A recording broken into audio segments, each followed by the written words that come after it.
Madame, Monsieur, bonjour. Coup dur pour la VOA. Le média ferme ses portes. Le personnel rentre au chômage forcé. L'administration Trump a mis en congé le 15 mars 2025 le personnel de cette radio financé par les fonds américains. La Maison-Blanche a expliqué qu'ainsi les contributions n'avaient plus à payer pour de la propagande radicale. À travers des courriers électroniques, des milliers de journalistes et collaborateurs de cette maison ont reçu la note les informant qu'il serait interdit d'accès à leur bureau.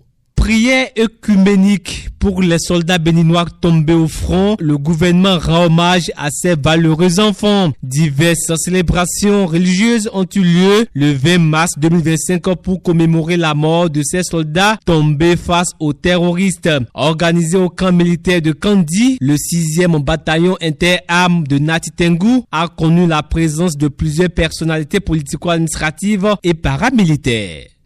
Dans cette même veine, 44 civils et plusieurs blessés dans une attaque ciblée contre les fidèles au Niger le vendredi 21 mars 2025. Une attaque survenue dans la zone dite des 3 frontières partagée par le Burkina Faso, le Mali et le Niger. Un deuil national de 3 jours a été décrété dans le pays. Grave incendie au marché à Douma à Koumassi au Ghana, détruisant plus de 4000 mètres carrés de commerce. Le drame s'est produit vendredi dans ce marché le plus grand du pays. Après que les flammes ont pu être maîtrisées, le président John Dramani Mahama s'est rendu sur les lieux pour compatir avec les victimes. Pour l'heure, les causes de ce drame ne sont pas encore déterminées, mais des mesures concrètes sont prises pour aider les sinistrés à se refaire.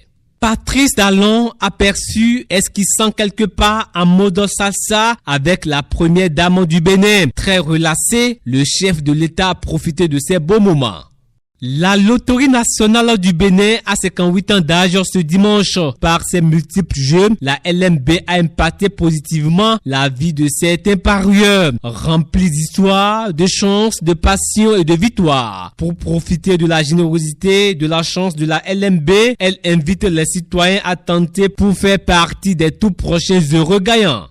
Grave collision entre 2 camions à Dan, localité située dans la commune de Djidja ce samedi. Aucune perte en vie humaine n'est à déplorer, mais le bilan provisoire fait état d'un blessé grave et des dégâts matériels. La Cour constitutionnelle sud-coréenne rejette ce lundi la destitution du premier ministre Han. Il redevient ainsi le président par intérim en attendant de connaître le sort du titulaire Won Chung-yeol visé par la même procédure judiciaire. L'ambassadeur sud-africain Brahim Razol expulsé des États-Unis pour avoir qualifié la politique américaine de suprématie. Mégaphone à la main devant l'aéroport, il déclare ne pas avoir de regrets, mais c'est aussi dit déçu de ne pas avoir atteint ses objectifs en tant qu'ambassadeur aux États-Unis.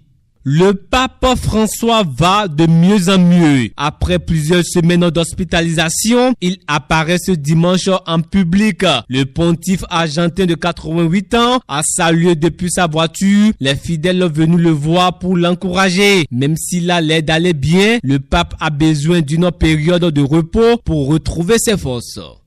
Les guépards du Bénin sont déjà à Abidjan pour découdre avec les Bafana de l'Afrique du Sud ce mardi pour le compte de la 6e journée des éliminatoires mondiales Coupe 2026. Avec de très bons plats devant lui, tout en écoutant la collaboration de la chanson de Rosalie Layor et Mama Africa Angélique Kidjo, le magnifique des réseaux sociaux espère une victoire des guépards. Disons tout simplement, allez les guépards.